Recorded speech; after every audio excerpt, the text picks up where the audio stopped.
हे guys, welcome back. US justice department का कहना है कि अमेरिका में भारत सरकार के कर्मचारी ने अमेरिका में गुरपतवंत पन्नू को मारने की साजिश रची थी।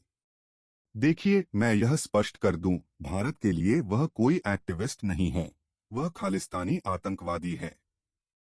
भारत ने आधिकारिक तौर पर उसे आतंकवादी के रूप में डिक्लेयर किया है। जीएस पन्नू यह आदमी भारत के खिलाफ हिंसा, विद्रोह, देशद्रोह और आतंकवाद को बढ़ावा दे रहा था और दुर्भाग्य से उसे अमेरिका में एक्टिविस्ट कहा जाता है। ये अमेरिका और कनाडा का पाखंड है।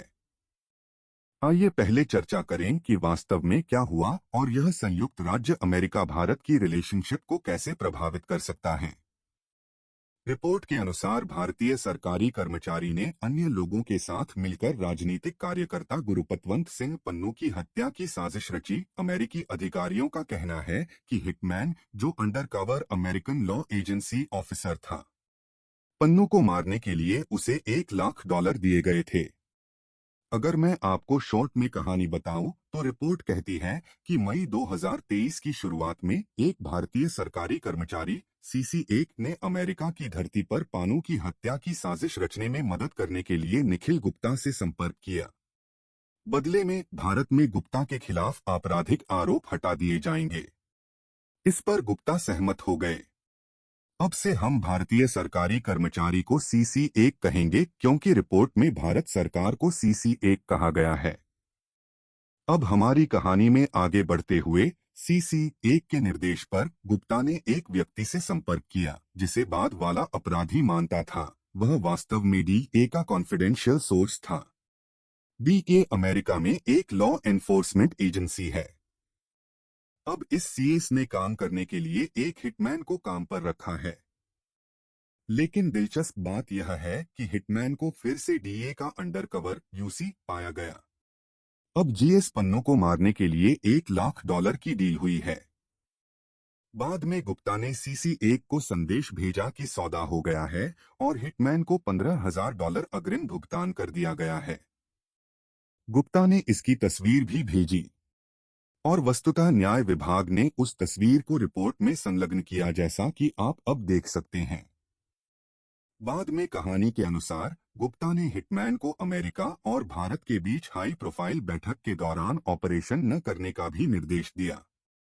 आप समय का अंदाजा लगा सकते हैं, यह 23 जून 2023 में PM मोदी की अमेरिका यात्रा होगी। साथ ही रिपोर्ट में कहा गया है कि गुप्ता ने हिटमैन से यह भी कहा कि कनाडा में निज़ार की हत्या भी हमारा काम है।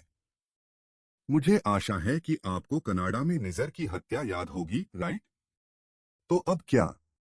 The mighty US federal agency ने गुप्ता पर कार्रवाई की। गुप्ता को अमेरिका और चेक रिपब्लिक के बीच द्विपक्षीय प्रत्यर्पण संधि के तहत 30 जून 2023 को चेक रिपब्लिक में गिरफ्तार कर लिया गया। अब उस पर भाड़े पर हत्या की साजिश रचने का आरोप लगाया गया है, जिसके लिए उसे 10 साल तक की जेल हो सकती है। तो हाँ, यह सब USA की रिपोर्टों के बारे में है। अब यह बॉलीवुड थ्रिलर लग सकता है, लेकिन भारत और अमेरिका के संबंधों में उतार चढ़ाव देखने को मिल सकता है।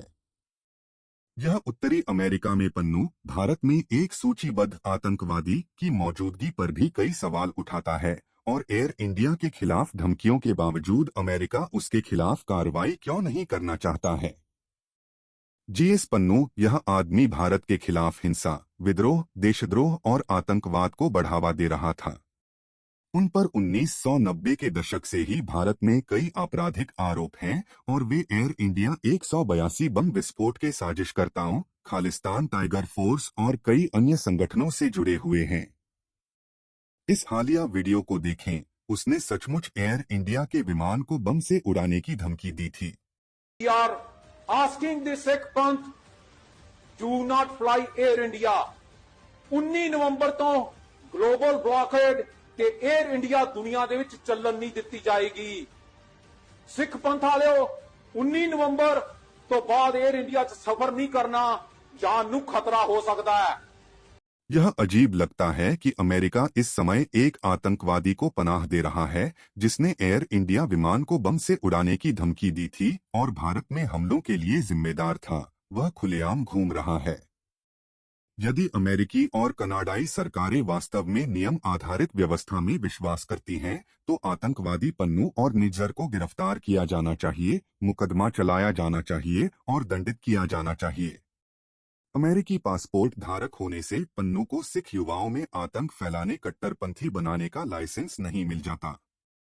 अगर भारत से किसी ने संयुक्त राज्य अमेरिका की एयरलाइन को उड़ाने की धमकी दी होती, तो अब तक उसे गिरफ्तार कर लिया गया होता। लेकिन अमेरिका से खालिस्तानी आतंकवादी गुरपतवंत सिंह पन्नू खुलेआम भारतीय एयरलाइन को उड़ाने की धमकी देता है, वह आजाद है। खबरों के मुताबिक भारत सरकार ने अमेरिका द्वारा लगाए गए आरोपों की जांच और जांच के लिए एक पैनल बनाया है।